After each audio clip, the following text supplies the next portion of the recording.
So my name is Edward Askham Spencer. I'm here on the BiG Scuba Podcast, and we are going to be talking about diving.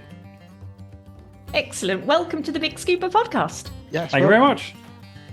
So straight away, we want to ask you, and thank you for joining us and giving us some of your time. And straight away, first question up we like to ask is, what does being underwater mean to you? Ooh. So that's quite a good question. I'm a professional diver as well as a recreational diver. So a lot of my professional time I spend underwater. And with that, it means, providing a service and getting paid, paying the bills, supporting the family. But recreationally, it's an opportunity for escape and adventure. So when I go to work, it's quite often it's a challenging environment. The visibility is not always where you'd like it to be. No. I'm on the underneath side of a ship, or inside of a oil rig platform, doing various maintenance, welding, cutting, burning, that sort of thing. Not always in oil and gas, I should say, but And when I'm doing that, I like the challenge and the technology that's sort of got me to that point. And you can't always go. You can basically never go off and explore and do the things that you want to do as a recreational diver when you're when you're commercial diving.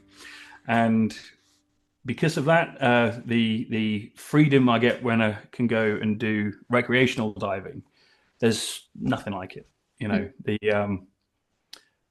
When I describe it to people that don't dive, I say it's like flying. It's like you are Superman or Superwoman. You can control your elevation in the water column, and you can take it wherever you want to go.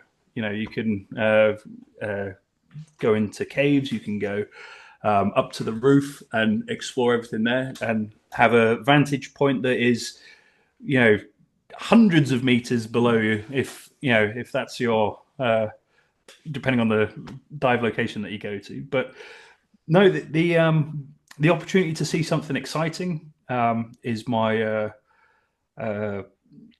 interest for recreational diving, I'd say. And professionally, it's something that I enjoy doing. I'm without trying to sound big-headed or anything, I'm quite good at it. So I do that as my job and get enjoyment from that as well. So yeah, that's great.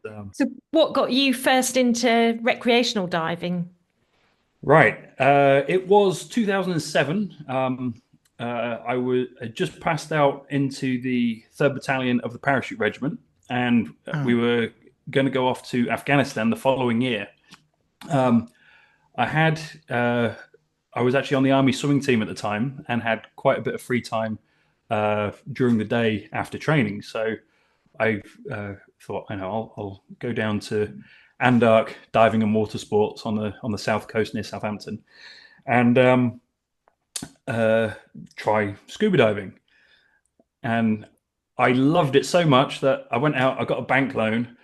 I went back to the shop. I bought all the gear. I went across the road and I bought a boat. Wow. I got hit hard.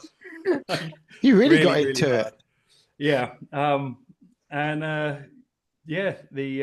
We did. We went through the course, and then a friend of mine, I think, had already done his Padi open water in Australia with his family. This is going back a few years now. So spoke to him, and he came out with me on the boat and would dive. I think one of the first dives I did was Spitsand Fort in the Solent, just off of Portsmouth. Right. And the Solent is notorious for bad visibility. And I jumped in and I saw about 9 meters. And I was thinking, oh man, I was expecting to have like crystal clear sea for 30, 40, 50, 100 meters. it's nothing like all these videos I've seen and pictures in magazines and stuff. I didn't actually realize at the time how good 9 meters of viz in the Solent is. Yeah. Normally, you're lucky if you've got like 50 centimeters, and I had 9 meters. Anyway, I'm on the bottom and looking around. I'm picking up these really old bottles. I'm not really aware of anything about them, so I leave them where they are. Finish the dive and come up. Anyway, fast forward to last year, and there's a half Russian / Ukrainian chap that lives in Germany, where I currently am, and he collects these old bottles. And I said, why do you do that? He said, oh no, they're collector's pieces. They're like really valuable. And I've been swimming past, I don't know, maybe 10, 15 or 20 of these really old, sand worn, hand blown glass bottles. And I'm like, I need to get back down there. Yeah. I mean, that's just sort of one example, but I mean, there's, what do they say? Shipwrecks are time capsules. Nothing changes on them from the date that they go down. I mean, they get broken up and stuff. But the artifacts that remain, they are a glimpse into the past of that point. And the idea of being witness to it, or discovering something for the first time, or whatever like that, I think is it's exceptional. And that's one of the things I would really like to endeavor to do more. I hope that answers the question. That sounds incredible. So from there, did you dive other places overseas? Right, yeah. So I did, what did I do? I did a couple of dives in, I think up at Vobster, up at Chepstow. I joined a BZAC club in Basingstoke. Again, I think that was in 2009 after I got back from Afghanistan. But I also went to South Africa, and I walked into a scuba diving shop there, and they had just this brand new imported Quest i3 BCD, and instead of having the usual buoyancy inflated tube, it's got this little lever on the side. That's what I had, and I tried it. I liked it, so I was like, okay, I'll buy it. I think it was about 300 pounds at the time, which is probably a little bit more expensive than it would have been in the UK, but it wasn't available in the UK at that time. I don't know how this shop had managed to get hold of it first, but they did. And my 2-week trip, I ended up extending to become a 3-week trip, because I went with a couple of the guys from the scuba shop for a shore dive just around the back of Table Mountain on a wreck called the SS Clan Stewart. It's probably, they say it's 50 meters, but I think it's probably closer to 130 meters off the shore. And there's not much of it left, but you can find these lumps of coal that have been that are still there. And one of the local guys picked up what I thought was a chain link and handed it to me. And I was expecting it to be heavy, because it was about the size of a dinner plate. And I grabbed hold of it, and it was firm, but it was also a little bit soft. All right. And this metal chain link actually turned out to be a shy shark. So a shy shark is it's a shark that, when it is startled by predators, it will wrap its tail around and cover its eyes, but it will form a complete loop. Wow. And I held on to it, realized that that there's a fin dangling out the bottom, and a little color patch, and another color patch, and look, there's a fin on the top. So I just hold on to it until it untethers itself, and it's just got its tail in the current, and I'm like, oh my goodness, hello. And being more gentle with it, after realizing what it was that I'm holding, I just sort of guided it off to some kelp, and it swam off.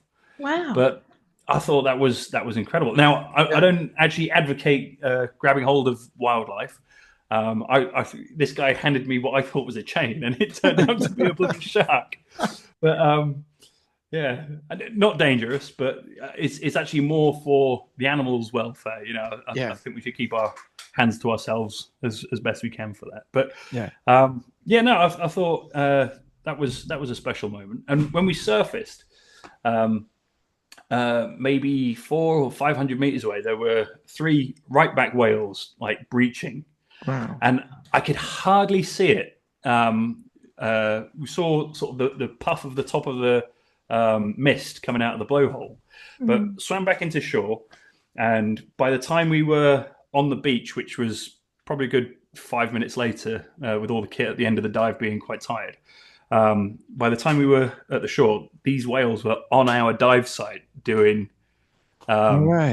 breaching. It was fantastic. Yeah. Sounds an amazing place to go, South Africa. We've had it is, yeah. Yes, in the past that said, yeah. I also did the cage diving with the great whites. I asked if we can go out of the cage scuba diving in a location, and they said no. I was like, oh, okay, well, that's fair enough. I didn't ask why not. Yeah, I figured that would be quite obvious, but I'm fascinated by sharks. Like they're a really special animal. Yeah. No, pretty awesome. And you, so you've got quite a list on your CV of the commercial side you've done as well. Yeah, so, a little bit. Saturation diver, coded welder, 3.1 and 3.2 inspection diver, experienced subsea burner. The list goes on. DMT, rigger, shipwright and joiner, and so you've done a lot. Yeah.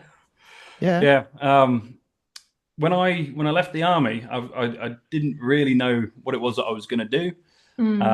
I went up to London for a little bit, working in a Cotswold outdoor shop. And I was quite into. I sort of stopped diving at that point because it is an expensive hobby, and I think I was earning about 850 quid a month, and my rent in London was 800 quid a month. So I had a fantastic diet. I was in the best shape of my life. But yeah, couldn't afford to be into diving. So I was more into sort of rock climbing and bushcraft at that point in my life. Until a friend said, I'm stopping working in Iraq. Let's go to Malta and do a maritime security course and get into the anti-piracy work, which is kicking off. So I thought, okay, that sounds interesting. It's similar to my skill set of military, and it's on the sea, so that'd be fun. And off we go to Malta. We did the course, and then I started work doing maritime security, defending ships in the Indian Ocean from piracy attacks. Quite exciting. I mean, it sounds exciting, but really, it's not. Couple of 50 cows. Well, if it's exciting, that's a bad day.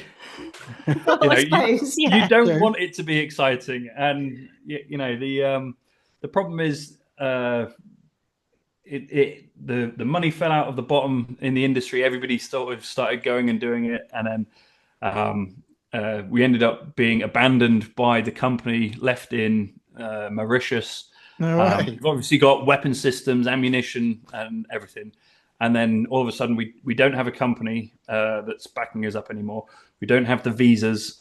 We don't have paperwork for the weapon systems to take them out of the country. Any of it. It ended up being a really bad situation. A good experience by the sound of it until then. Until then, I would say it was a good experience because I would get to go to like Oman, Fujairah, Mauritius, Djibouti. Okay, maybe not so nice, but Colombo on Sri Lanka, and whenever it was you're going to be here for 2 days, 1 week, 2 weeks, whatever, I would take the opportunity to find a dive club or shop, go down there and get a dive in. So saw a couple of reef sharks. The water it wasn't severely murky, like not to a dangerous point, but just enough to obscure a sort of 30-meter distance. You could see the sort of the outline of a little shark, but nothing in detail and up close. But still, I mean, you buy your ticket, you take your chance, don't you? Every time. And that time they were just a little bit too far out. Still saw them, just not up close like I would have liked. But still a good dive though. If you see. Yeah, it was sort of a rocky outcrop. It was another shore dive. This is Fujairah, so it was a rocky outcrop, probably 75 meters off the beach. So nice, easy swim. And did see a turtle, saw quite a few little bits, and then when we got back in and I went home eventually, I decided that that was it for the maritime security. I'm going to get into diving. Now, I'd already looked into commercial diving as a job and spoken to a few people, and they said, "Oh yeah, it's really expensive to learn." And at the time, with the wage packet that I'm earning, I figured it'd take too long to save up, and didn't really think any more about it. Anyway, fast forward until 2013, and I go back to Andark, and they put me through my HSE Scuba, so the entry level commercial diving. And I go to work around Portsmouth for RS divers doing hull scrubs, like cleaning the bottom of ships, doing anode changes and that sort of thing.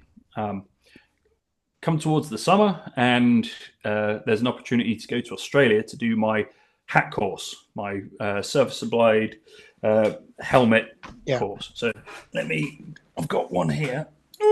One you made earlier. Well, here's one I made earlier. Lovely Blue Peter reference. This is a band mask. So there's a rubber band on the back. You've got like a soft hood, but essentially the regulator, the free flow, your gas switching block to reserve. It's basically all the same on this as it is on a hard hat. It's just this goes on arguably quicker, and is tends to use for standby divers. Okay.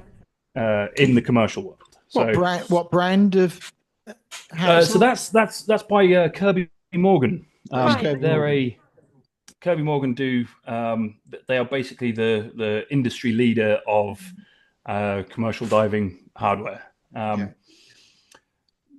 Their hats are used in every corner of the world by any reputable company, and perhaps a few non-reputable companies, but we'll focus on the reputable ones. Kirby Morgan is basically the industry standard that everyone uses, and their stuff's bomb-proof. It's quality stuff. Yeah. So you actually qualified in Australia then? I did. Yeah. So I went to the only reason why I actually went to Australia to do it was because the course in Fort William was booked up for, I think, 6 or 7 months. There was a course in France, and that was not available at all. You had to pay a deposit, and they'll call me back, and I wasn't up for that one. So I went to Australia sort of 2 weeks later, joined the course, and one of the people that worked at the company spoke to me, and it actually turned out that he was in the army and from Portsmouth. So me and him had quite a lot of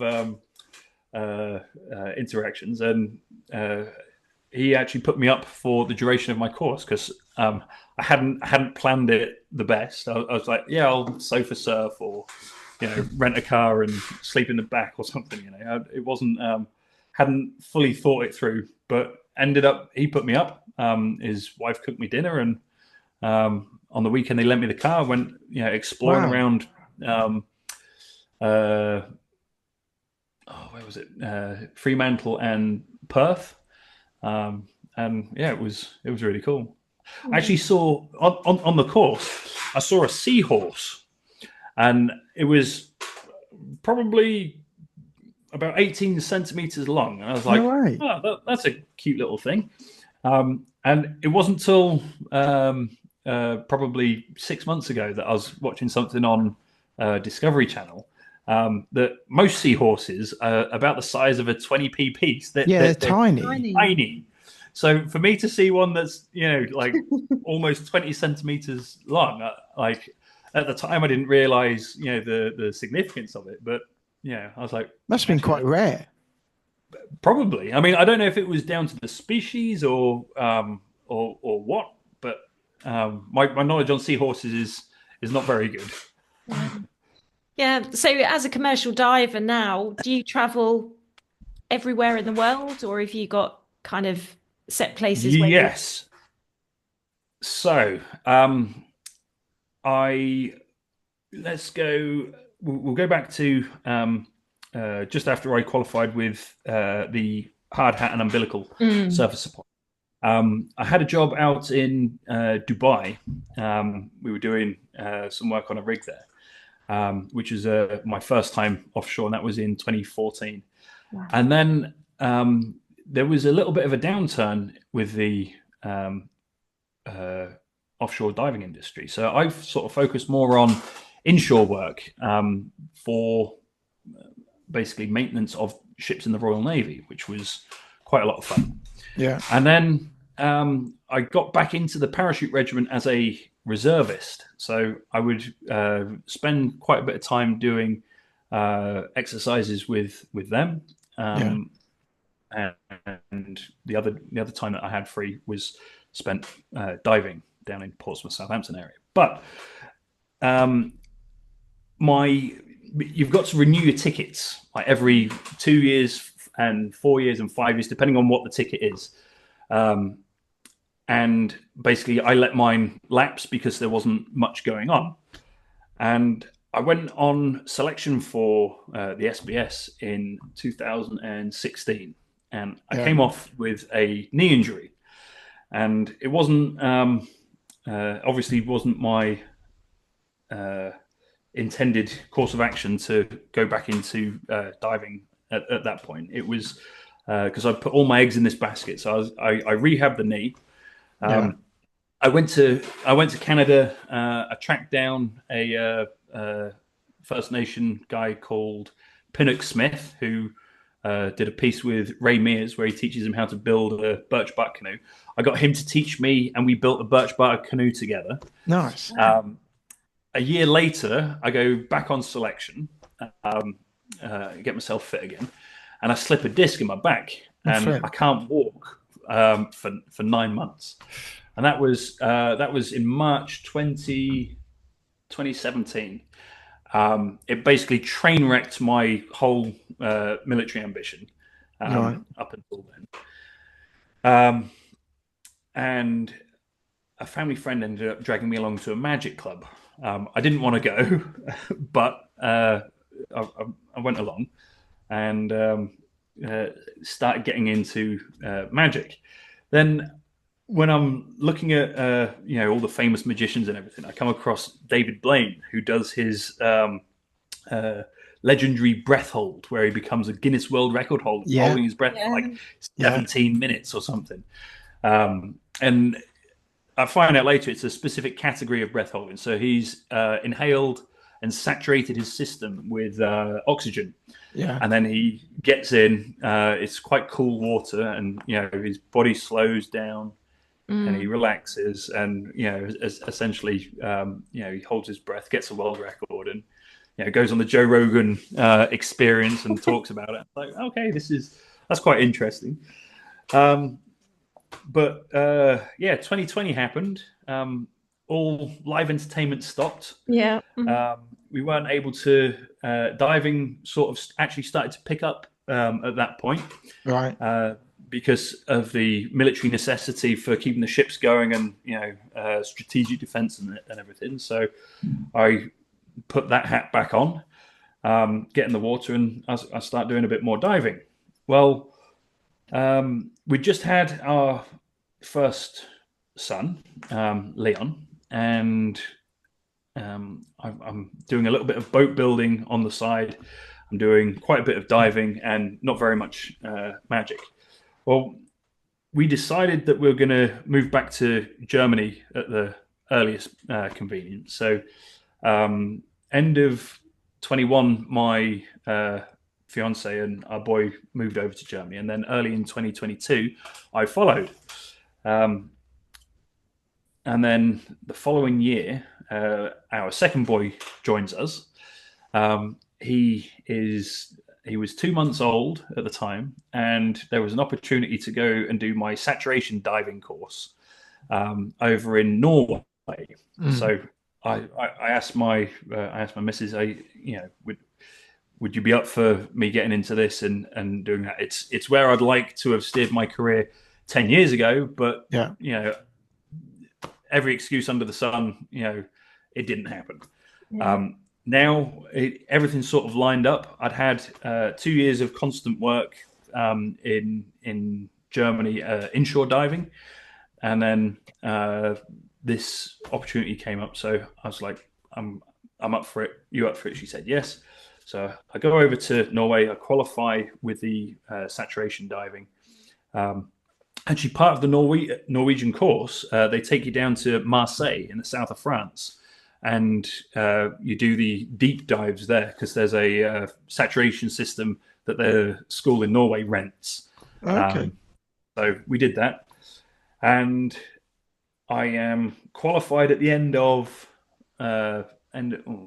September, early October. And then I'm looking for work again, now back offshore. And I figure, right, well, actually, what commercial diving is it's your bus ticket or your train ticket. It's your taxi ride to the job site. Once you're actually on the job site, be it on a rig or on the seabed or wherever, you're not actually qualified to do very much at all. I mean, you can use a couple of spanners or a hammer or some cleaning equipment, but you can't weld unless you're qualified as a welder. You can't inspect anything or officially take photos as part of an inspection for like official engineers reports unless you're qualified. Right. You can't search for damage unless you're qualified again. If you are lifting anything, technically you should be qualified in rigging. So for this last year, I've basically not had that much work actually come in because I've had to say I'm not available because I'm doing all these courses. Yeah. And in this past year, I've qualified another 2 codes in welding, inspection diver 3.1, inspection diver 3.2, and underwater rigger. So that's awesome, isn't it? That's just... Yeah, I mean it's a lot to take on.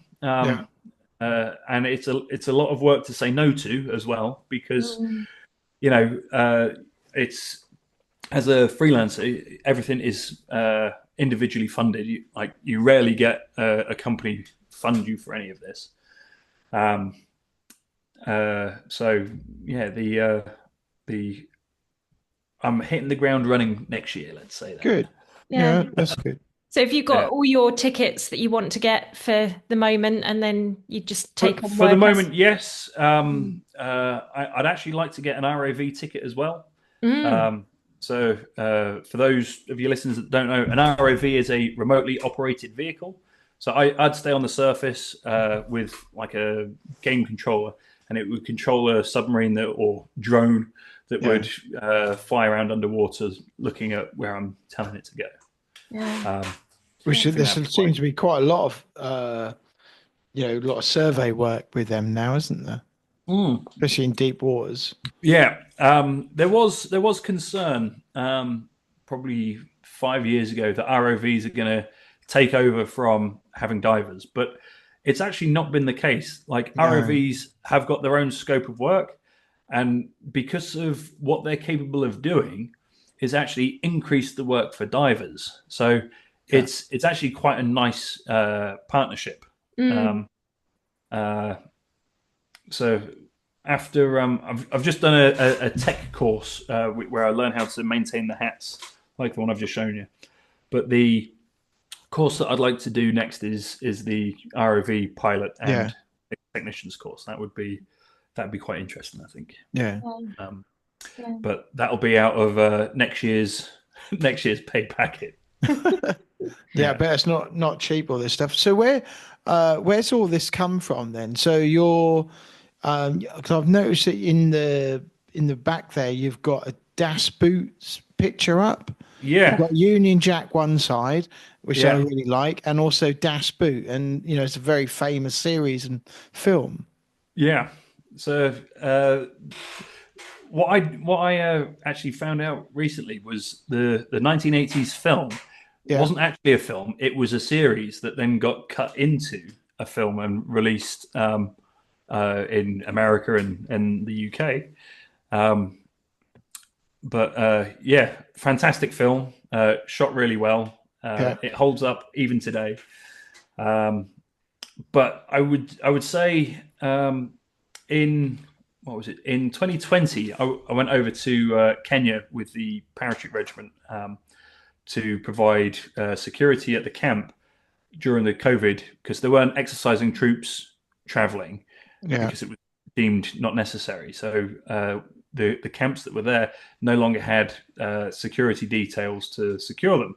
So they asked the Parachute Regiment guys, are you available and do you want to do it? I put my hand up and said yes. And I'm out there, and I think we were meant to be there for about 3 months before somebody else gets relief, but I was actually only there for 1 month because my dad got diagnosed with cancer, and then 6 days later died. So Sorry they could. Thank you. It was a bit of a shock. So they couldn't fly me out to where he lived in Indonesia. So they just sent me home to be with my family. And I'm feeling sorry for myself for a few weeks, and I'm scrolling around on YouTube and playing chess a lot, and not really being very productive. And all of a sudden, I come across a remote-controlled submarine, and I thought, oh, that's fun. I remember when Dad used to take me from where we lived in Fareham down to the Submarine Museum in Gosport. Yeah. We'd walk around the submarine there, and after that, we'd go up to the model boat lake and see the yachts going around and the motorboats. And then it was quite a feeling of nostalgia, if you like. So I thought that might be a nice thing to do to reminisce and pay tribute and whatever. So I decided I'm going to build a submarine. I start looking at all these videos on model remote control submarines that go underwater. And what they've done is they've taken the soundtrack from Das Boot and a shaky GoPro, and they've got this submarine passing by, like this GoPro, and it actually holds up. It looks really good. And I figure, I could do that. Like I've also worked a little bit in TV and film. Right. So I'm in The Crown. I'm in Marvel's Black Widow with Scarlett Johansson and Olga Korolenko. What, as an actor or as an extra? So extra. Okay. As an extra, yeah. So the scene where Churchill has passed away and is getting his coffin carried through London. Fun fact: the gun carriage that his coffin is on is the actual gun carriage that towed Churchill back in the day. Oh wow! And Netflix had secured it for the filming, and I think there's 4 of us at the front, and I am as you look at it, I am center right. So there's I think the third in line. Okay. Third on the front row. If you it's quite a claim. And I'm there for about 1/10 of a second, so be quick. be fast with the pause button.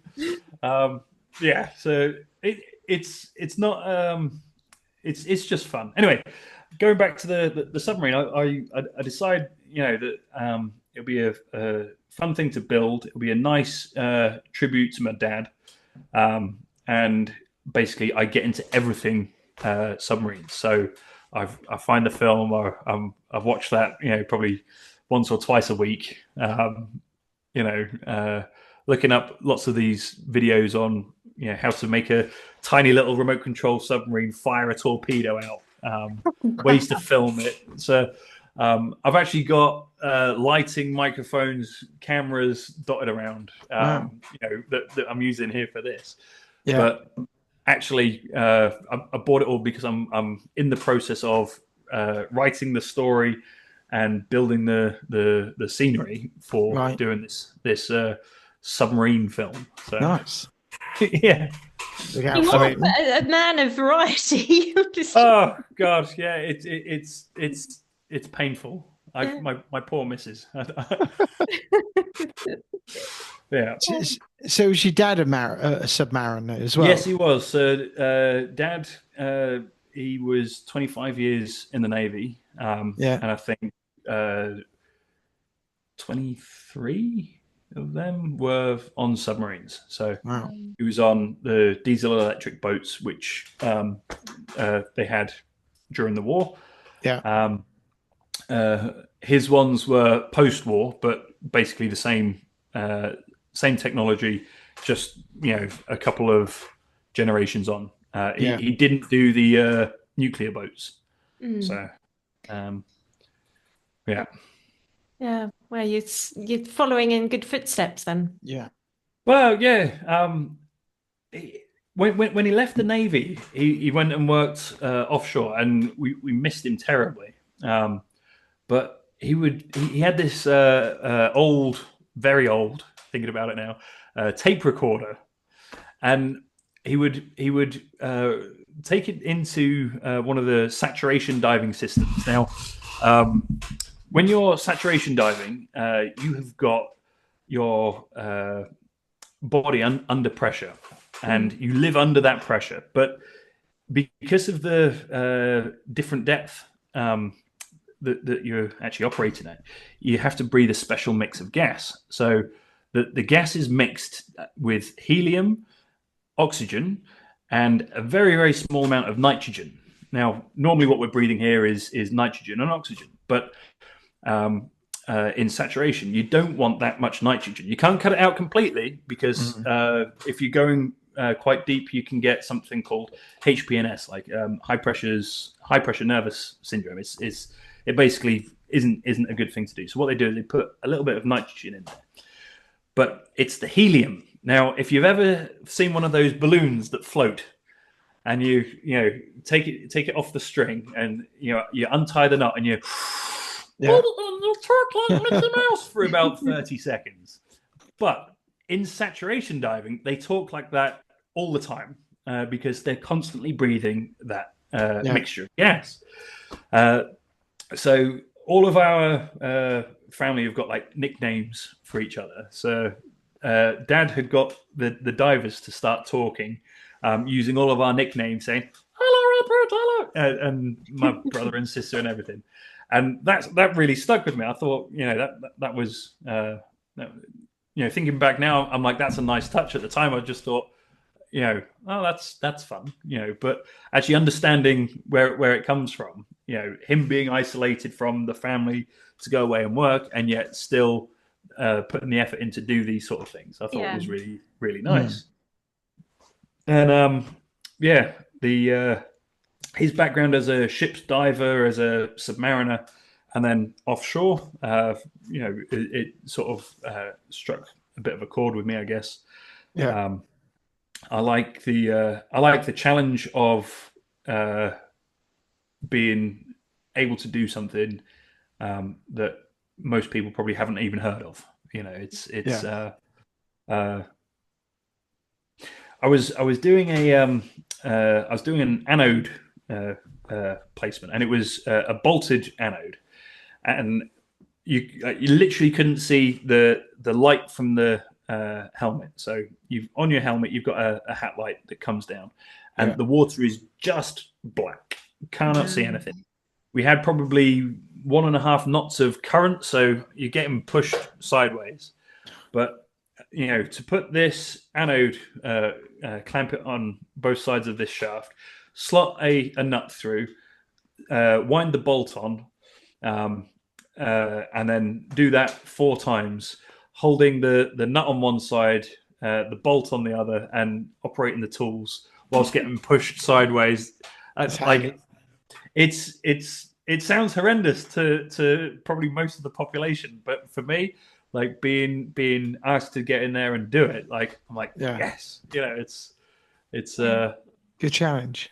It is a good challenge. It is a good challenge. Yeah. You've got to be a certain character, I think, to do. Yeah, I think you're right. I've been trying to get my missus to come with me for scuba diving, and she's like, "No, if I can't see the bottom, I'm not going to dip a toe."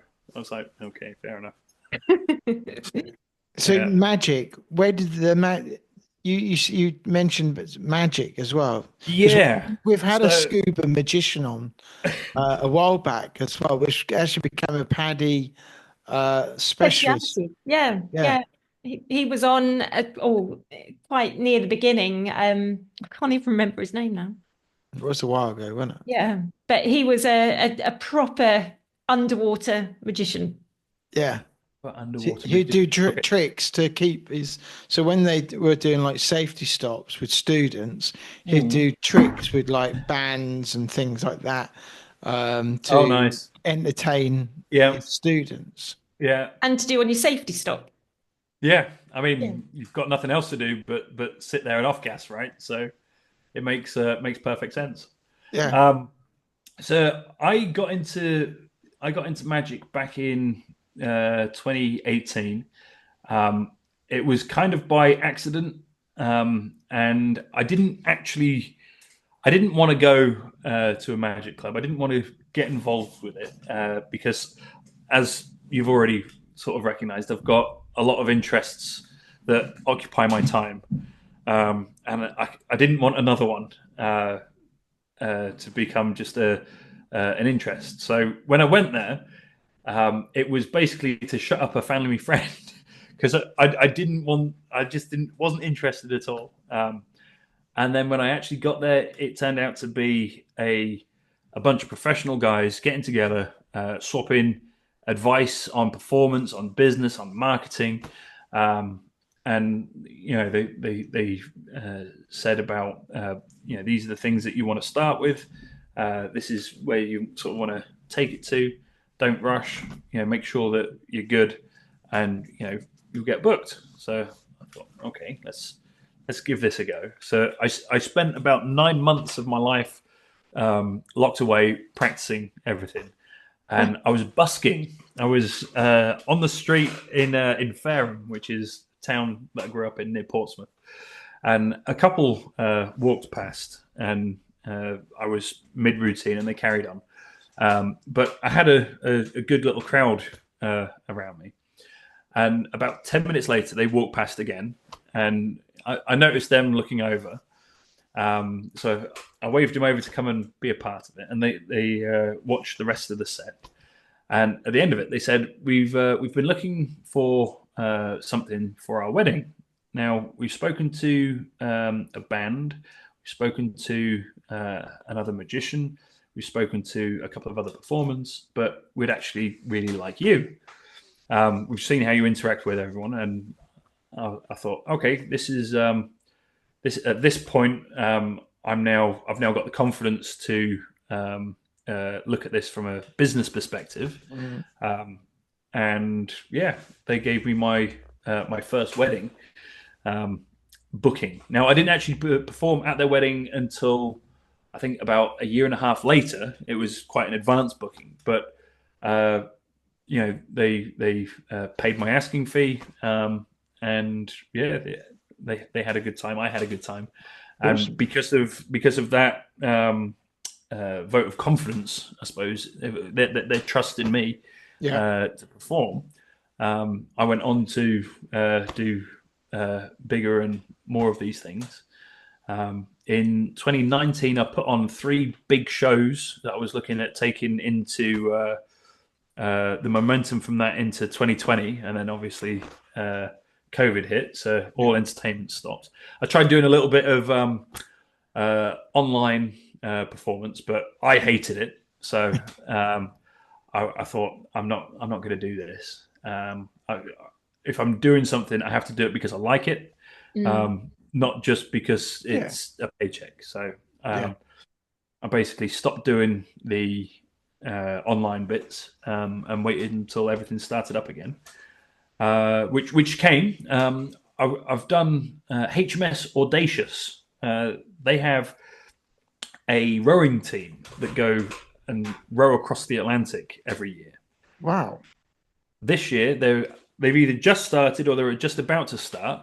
It's the first time an all-women's crew are doing it. So come on, girls. Wow. Let's give this a good and go. And they're rowing across the Atlantic. They're rowing across the Atlantic. But I saw, because HMS Audacious is one of the British nuclear submarines, and my connection through Dad to submarine, I thought, I'll get in touch with a guy that's organising this after I saw a post on Instagram and offer my services as a magician and related to the submarine service through my dad and ex paratrooper and everything. That's awesome. For the last 5 years, 4 or 5 years, I've been up in the Painted Hall in Greenwich, and this year, Princess Anne, so King Charles's sister, the attending dignitary, and I performed magic for her. And wow! It's just a very, very random route in life to go, but it takes you to quite a few interesting places. So brilliant, incredible, yeah. So, well, you can, I suppose, while you're in your saturation, you can do magic tricks and card tricks. Yeah, all of that. The guys tend to really enjoy it. They're not expecting it. Like and life offshore, you're away from home. Days are long. Weather's quite often either ridiculously hot in that part of the world, or quite often miserably cold.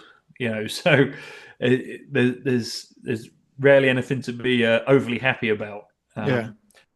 It's good to be busy. So, if there's downtime, from weather and we can't dive, then we have to occupy ourselves. Go to the gym, watch movies, read a book. But my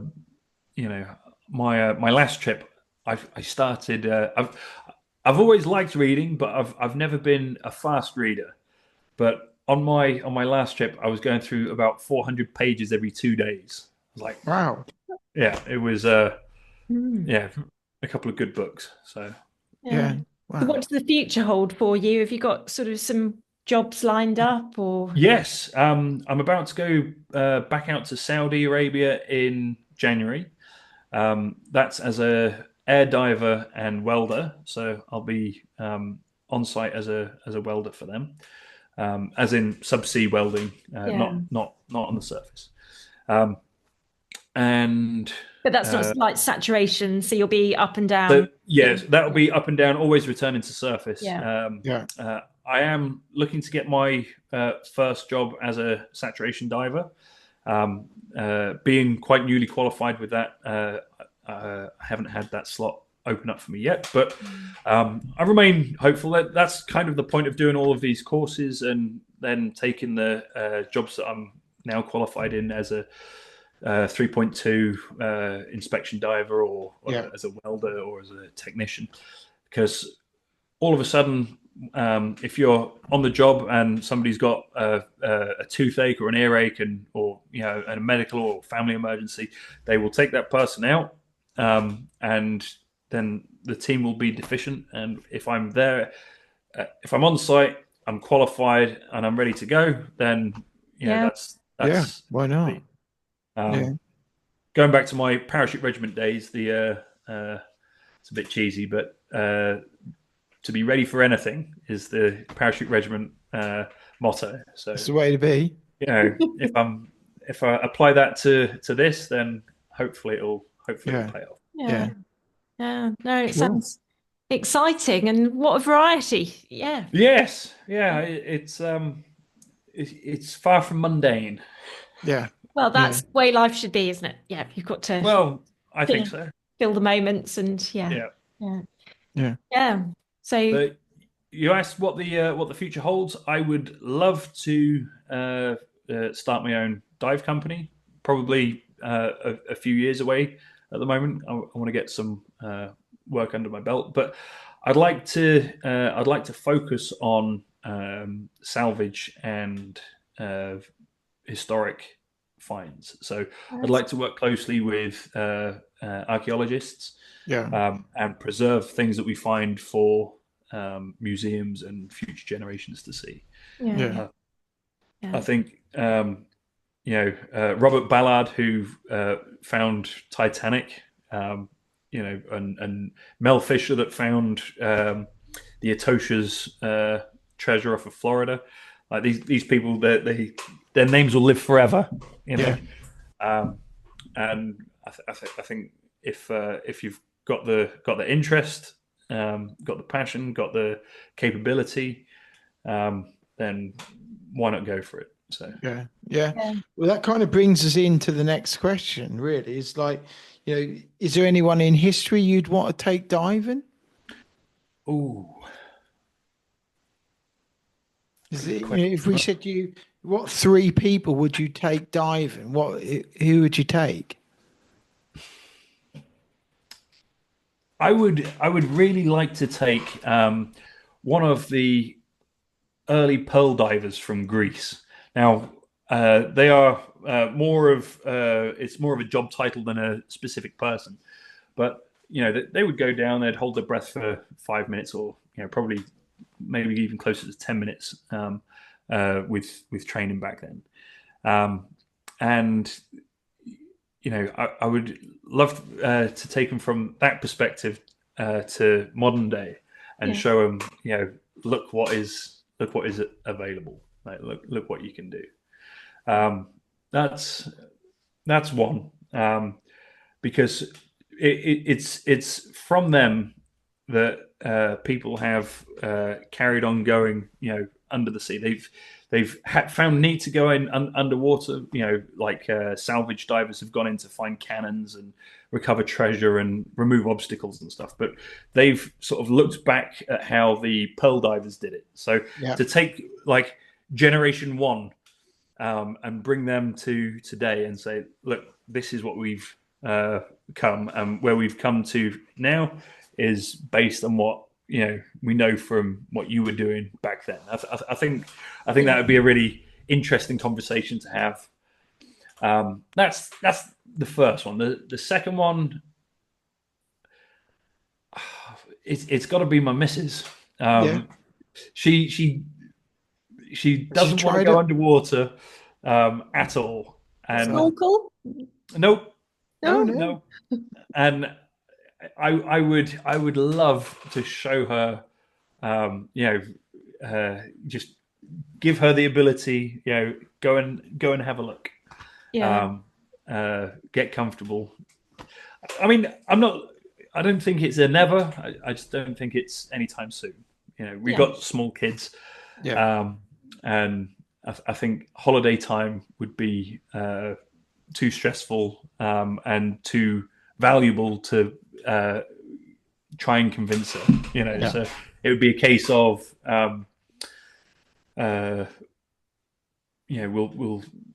I'll try again in a few years when the kids are a bit bigger. That's fair enough. And you could do it all together then, couldn't you? You might have 2 little ones that are really keen to. I think the 2 little ones are going to be dead up for it. So and that's actually a hope of mine. I would have loved to have worked with my dad, and I didn't get the opportunity to, unfortunately. But maybe there'll be a chance for me and my boys to work together. So that's a hope. And person number 3.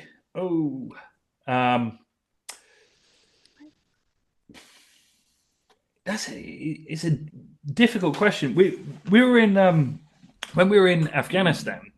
That we had a shura.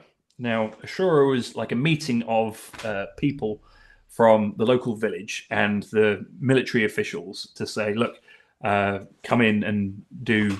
We're going to occupy this area, and you assist us, and we'll help defend your area. But during one of these shuras, the screensaver on a projection screen behind it, the guys came on, and the screensaver was a whale, and it was a whale swimming around. Now, these people had never ever seen an ocean. Right. Afghanistan's a landlocked place, and they'd never seen an ocean. They didn't know what an ocean was. They didn't know what a whale was, and I don't know, the idea of taking somebody completely out of what it is that they are currently aware of, and broadening their horizon, slipping beneath the weight. I just think that would be something ultra special, like a really cool experience for them. So it wouldn't necessarily have to be a famous person, but just somebody that has never seen anything like that. Well, and especially as a landlocked country, that it's hard for us to imagine as as islanders, to imagine not ever seeing a sea, ocean, or a beach. It's just it's such a weird feeling. I remember being on a vessel, and we were doing, this was during my maritime security, but I was quite into my rock climbing at the time, and I was reading a book about the guys that first climbed the Troll Wall, which is like a mile-high lump of granite in Norway in 1960 something.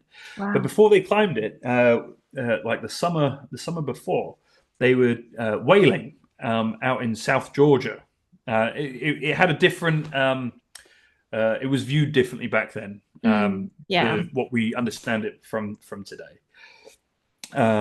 And he reflected the same on it. But I was sat on the bow of this boat, and we were dipping down in the swell. We weren't going anywhere. We were just dipping down, and turning the pages and reading this book whilst he's talking about being on the sea, whilst I'm sitting there on the sea, like getting splashed and everything. It was just a really cool moment in time that stuck with me. Yeah. And thinking about things that I'd like to say, like coming on here, there's a quote from Edmund Hillary, who was the first guy up. So you've got there was the other one as well. So Edmund Hillary and George Mallory. So George Mallory was asked. I think it was Edmund Hillary who went up with Tenzing Norgay in 1953, but George Mallory went up, and it's debatable whether he reached the top or not. Anyway, that was in 1924. I think I'm right in saying that. And he was asked, why go? Why climb it? Why risk it? And his answer was, because it's there. Mm. It's quite a famous quote. But when it comes to diving and the sea, it is just there, isn't it? Like, I mean, for coastal, countries with a coastline, it's there. It rarely changes. All right, the coastline might change a little bit, but there's the vastness of it. There's so much to,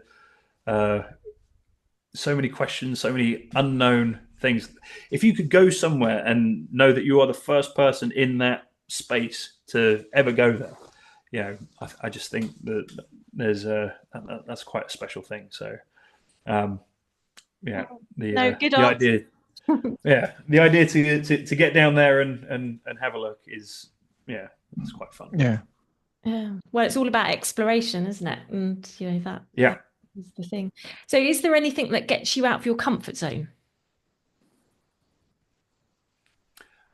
Anything out of my comfort zone? In what regards? Like when I'm diving? Yeah, diving or just generally in. Yeah. It's just one of our set questions for all our guests. Right.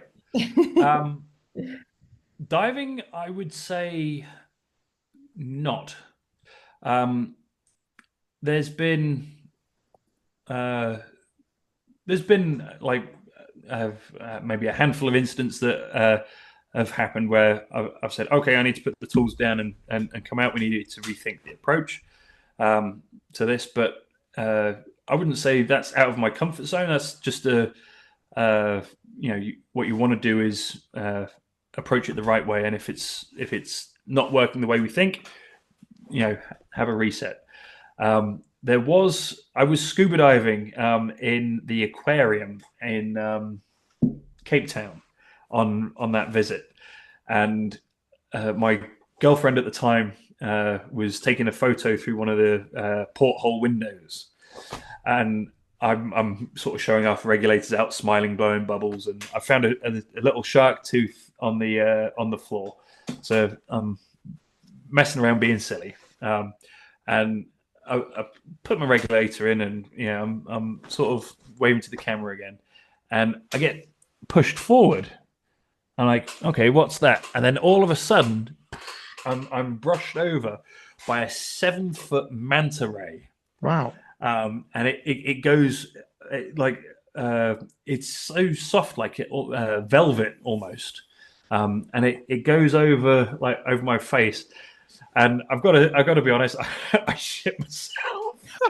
I had no idea what had pushed me forward, and then I turned and it was just sort of white and on my face, and I was like, oh my god, what the hell is this? What's going on? And then, afterwards, the instructor said, "Oh yeah, our manta ray is very friendly. Like you noticed that, didn't you?" I was like, yeah. So outside of the comfort zone, probably that. Yeah, that was one twitchy moment, shall we say? Wow, that's awesome. Yeah. Okay, so final question. We're going to give you a billboard. Okay, which is your space, and you can put anything you like on there. So you can be a video, it could be an image, a statement, a question, whatever. But the whole world is going to see it. It's your space. What are you going to put on it and why? Ooh. Okay.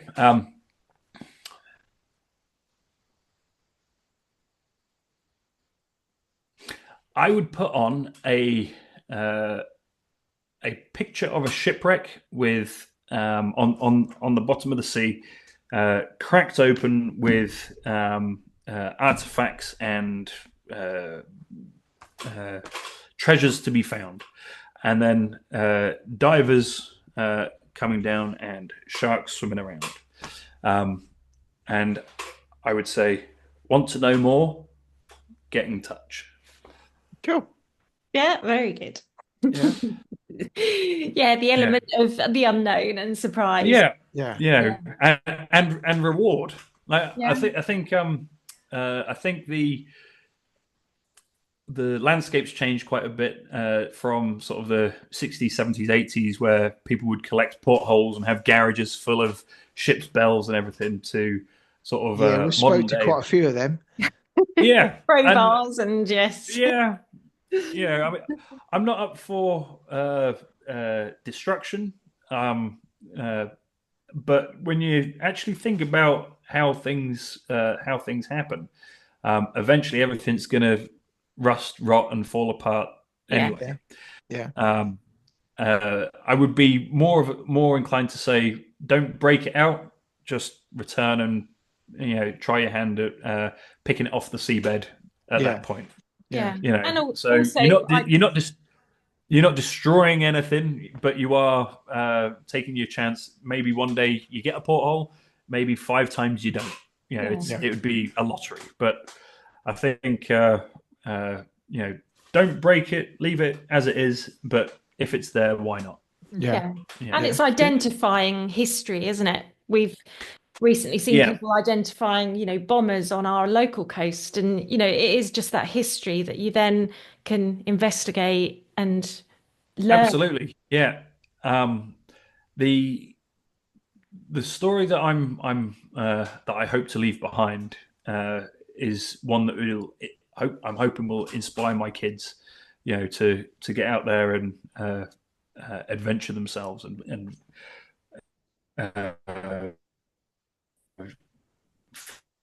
find things that will hold their income, like I'm doing. Because of that, I think if there was I think we might have gone a little bit too far with the you can look but don't touch kind of aspect with diving. So it would be nice if you wouldn't break anything, but if it was on the seabed and it could come up, then you could record it, post about it, put it into a collection, make it viewable to the public. There's been a few bars in Britain that have taken portholes and beer glasses and ship's bells and stuff, and put them up as features with the guy that found it, the ship it belonged to, and a little name tag on it. I wouldn't have a problem with that kind of approach to things. I think that's probably a more practical, realistic way of doing it. Sustainable. There you go. Sustainable. We like sustainable. Fair enough. Yeah. Okay. No, well, they were good answers. Really good. Yeah. Well, thank you very much. Yeah. Can I ask you guys? Yes. Of course. What got you guys into diving? Go on, Gemma. Ian. Yeah. Getting to know somebody, because in my life before, obviously, I met Ian, I didn't have any. I loved the beach, loved swimming, real beach bum, but scuba diving had never entered my world. And then, talking to somebody about scuba, and then you kind of think, and then Ian did. Try that. It just shows also the aspect of how sometimes scuba diving is not promoted enough to all levels of people, because I'd have never have jumped in the water or thought about scuba diving. It just wasn't in my world, despite being a beachy, watery person. So that's my story. Good on you, Ian. One of my friends started diving, and it was something I'd wanted to do some time ago, and then kind of, life happened and never happened. And then I got to a stage where I wanted to learn to dive and also ride horses. And I started doing both at the same time, and loved it both. And after a while, I soon realized that actually the horses are nicer than most of the people that I was coming to. And I was having this great time underwater as well. And I thought, well, actually, the diving's really good, and I really enjoy it. So I basically just then did more and more diving. And chose that more as a hobby, and really enjoy it. And then got into the professional side as a dive master, and really enjoyed that, and enjoy that role and helping out, and now seeing my daughter learn as well, and go and dive with her is amazing. It's a great experience to do. with one of your kids. So I love it. My son hasn't got into it. He's more into his football and golf. But who knows? How old are they? So my son is 17 and my daughter's 14. Okay.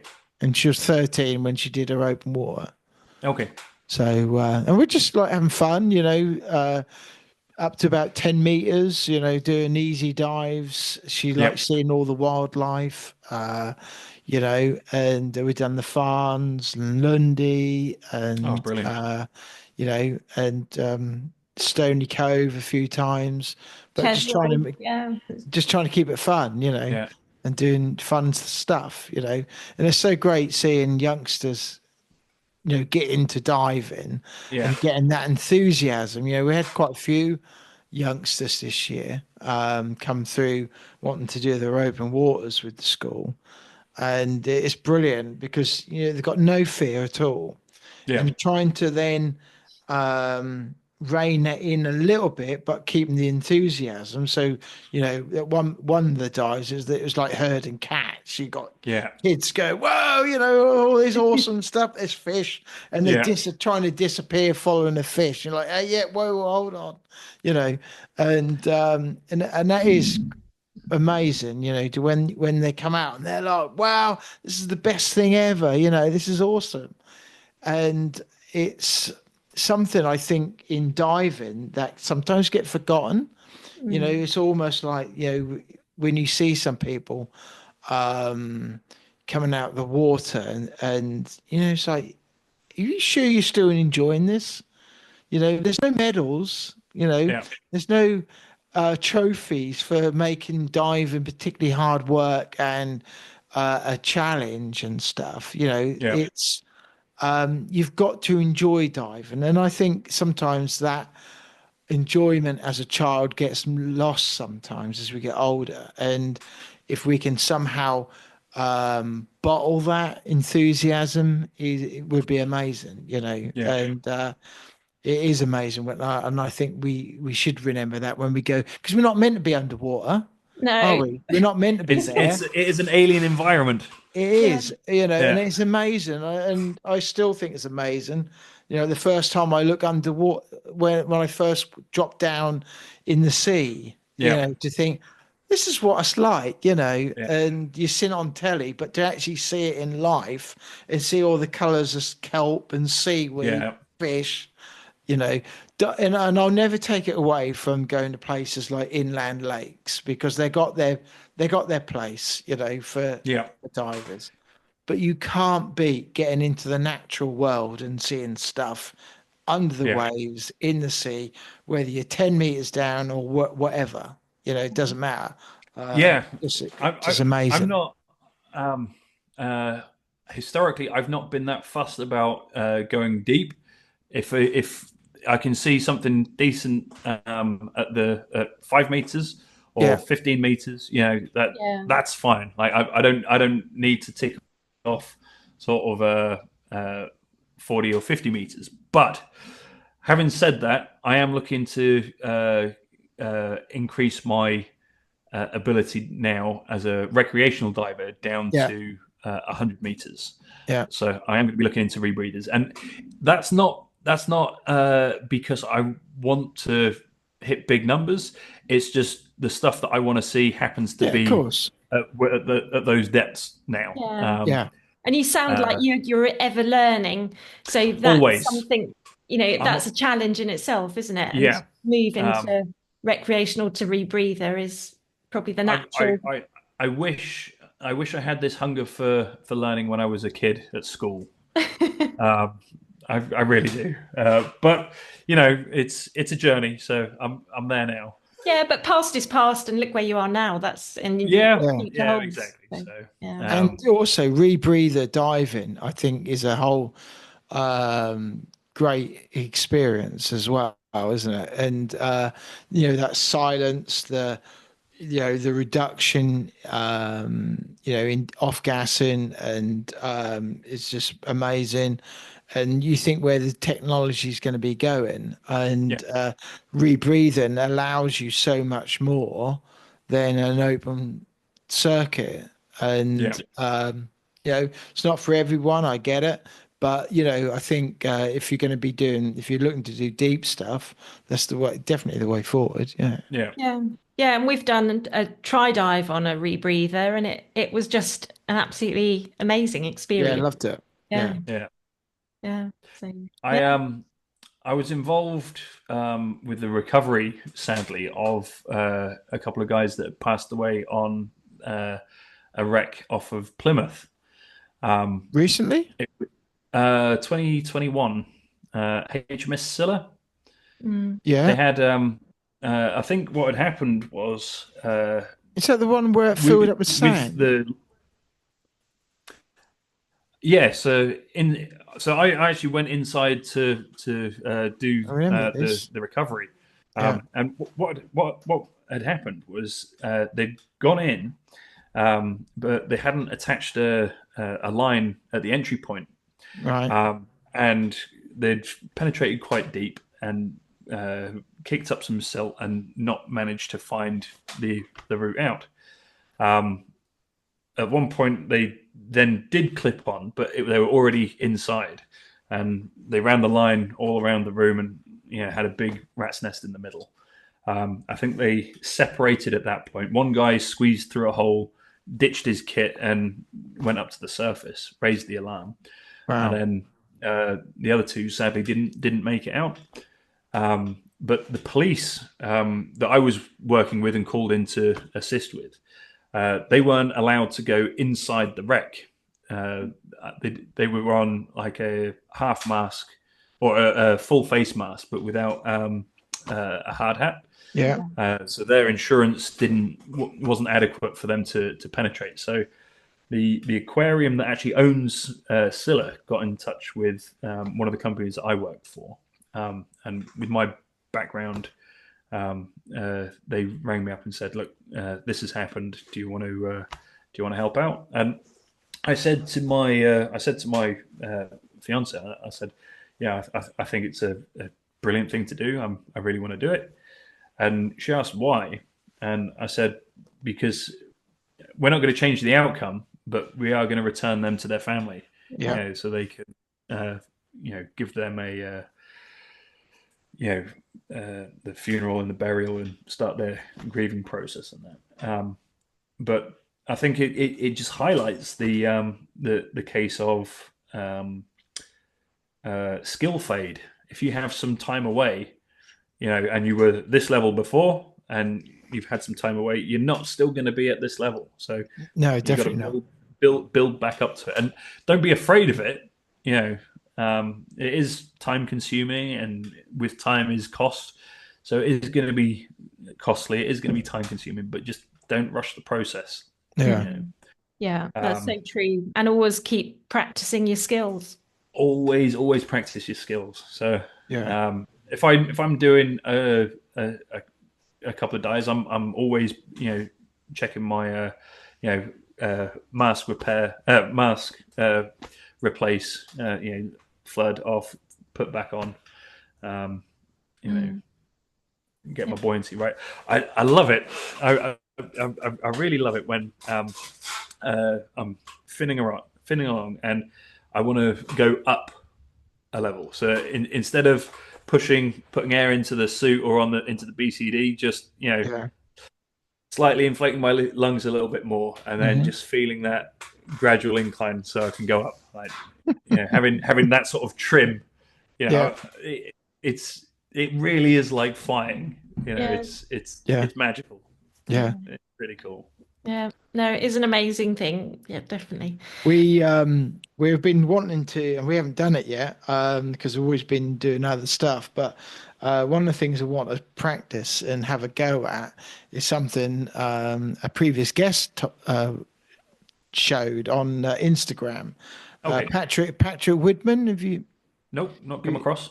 Technical, rebreather diver, technical cave diver, based does a lot on fitness, and also he is a test diver for, I've got to get this right, JJCCR, I think. Okay, might be wrong with that, but check. But anyway, he did a buoyancy display, and with no fins. and what he done was it looks easy. It looks really easy, but I'll tell you it's not. And Yeah. he Did you say he's on Instagram? was on Instagram, yeah, where he shared it as a reel, and very, very good. I thought what he done, and it was just showing his breathing, Okay. and without fins, Yeah. and holding perfect. You could draw a ruler underneath. Amazing, Brilliant. What holding was his buoyancy name? like that. Patrick Widman. We're WI. WIDMAN. Yeah, WIDMAN. yeah. If you're not following him, for anyone who's listening, definitely do follow him. Shares quite a lot on about fitness for diving as well. Yeah, but he's definitely a bit of a role model, isn't he? And especially because he promotes dive fitness as well. He's big into his running as well. Right. So, and again, we all know diving and fitness go hand in hand. Yeah. Absolutely. Yeah.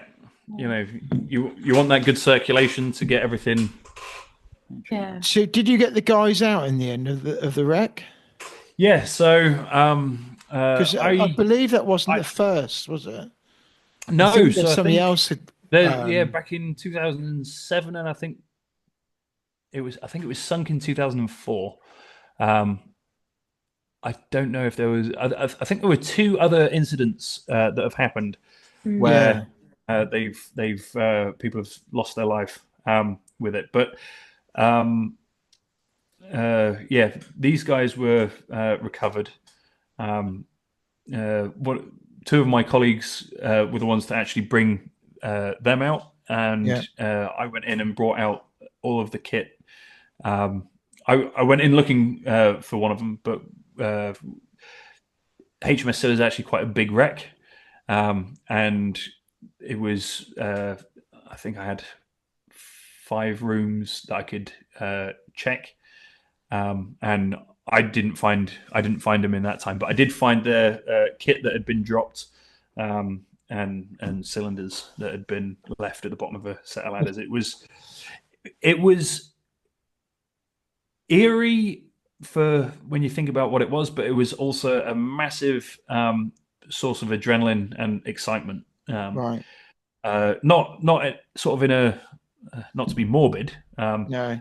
Not in a morbid way. I mean, but I mean like it's closure, I guess, is it as well? It was almost. Well, I mean, we had the police there. It was essentially a crime scene until declared an accident. Yeah.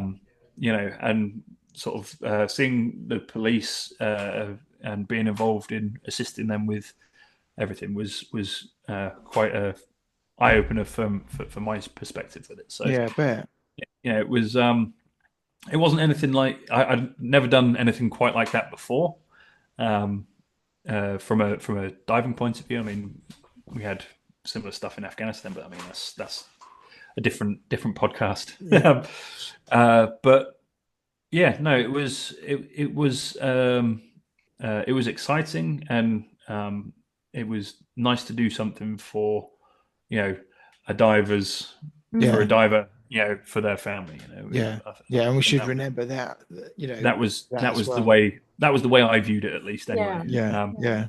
From what I remember, I think there'd been dredging there recently, and I think some of the sand from the dredging had gone into it, and it was heavier silted than normal. Right.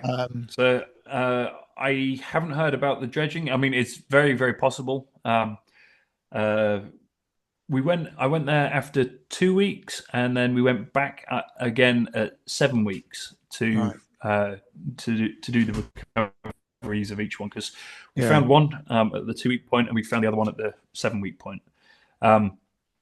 And in between, I actually went back down to Plymouth to do a dive on a nearby wreck. What was it called? It was one of the Freedom vessels that had been made very quickly during the war, and it had struck a mine at Plymouth Sound, and instead of being accepted into the harbour, had carried on sailing away under instruction. We can't afford you to sink in the harbour, so bugger off, basically. James Eagle Lane. Okay. James Eagle Lane. Yeah. And in the email that I sent to you, there was a picture in there of a monkfish. Yes. And I'm just going to get it up on my phone, hopefully. There we go. Now I'm going to hold that up to the camera. Now, when I first popped up, because this was on top of one of the gunnels. Wow. And they're an ugly looking fish, aren't they? The thing that I actually saw was in. And I didn't see the mouth, I didn't see the eyes, the nose, or anything else. I just saw this little bit that looked like a plant or a bit of seaweed. And I thought, oh, that's a different color to everything around it. Oh, look, there's another one next to it.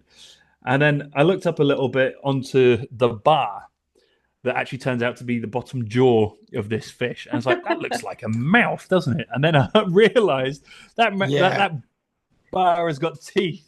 And then I was like, oh my God, that thing's a monster. And like they've got big heads. They're about 1.5 meters long. They're also called the anglerfish, aren't they? I don't know. Yeah, they've got like a little thing. It's got a thing on the top of its head. Yeah. So is that not a monkfish? I've been calling that a monkfish for. No, yeah, it's a monkfish. Yeah, yeah. It is a monkfish. Gemma knows them well. Also an angler. I know my fish. Yeah. So yeah, that was a big one. Yeah, that was Gemma loves a fish. Oh, spectacular. Didn't know we had anything like that in British waters. Quite tasty. Yeah. Nice with chips. Yeah. I've heard because I bit of garlic. Was curious about this thing, so I Google it, and apparently, very very nice eating. Yeah. This guy didn't get eaten on that day, not by me at least, anyway. But yeah, that was I put my hand up, and maybe his mouth was here and my hand was there. Wow. And he just stayed. He didn't twitch, didn't move. Lucky. He was cool as a cucumber. Yeah. That's good. Amazing. Yeah, no, all good stuff. Yeah. So if people want to find out more about you, where is the best place for them to search you out? Right. I am on Instagram. It's actually my account as a magician. So it's Askham Magic, spelled ASKHAM Magic. So feel free to check me out on there. I am looking at starting a YouTube channel that will document my adventures. It won't just be diving. It will be a little bit of product review and stuff like that. But mostly it's just going to be this is where I'm going. This is what I'm taking. This is why I'm taking it. This is what I intend to do. This is me doing it. This is the mop up after. So it'll be sort of a planning phase, execution phase, and a post. What did we learn? What did we do? Phase. Kind of thing. And I'm going away. We've got Christmas coming up, and then I'm going away to Saudi in end of December, early January. So I will probably set it up while I'm in Saudi Arabia. I'll upload some videos that I've created already, and sort of go from there. But I'll make an announcement. I'm on LinkedIn as Edward Askham Spencer. Yeah. I'm on Instagram, as I've said, so I'll probably post it in those two places. Excellent. And okay, we'll see how it goes. But, yeah. We'll pop the links in the show notes so that. Thank you very much. Appreciate that. Follow you and keep up to date with your adventures. So yeah, great. Yeah, but it's been That's been really good. Yeah, really, really interesting to talk to you, and about the variety of what you've done. It's incredible. Inspirational. Yeah. Thank you. Yeah. So, well, yeah, thank you for being on the BiG Scuba podcast. You're welcome. Thank you for having me. Thank you very much.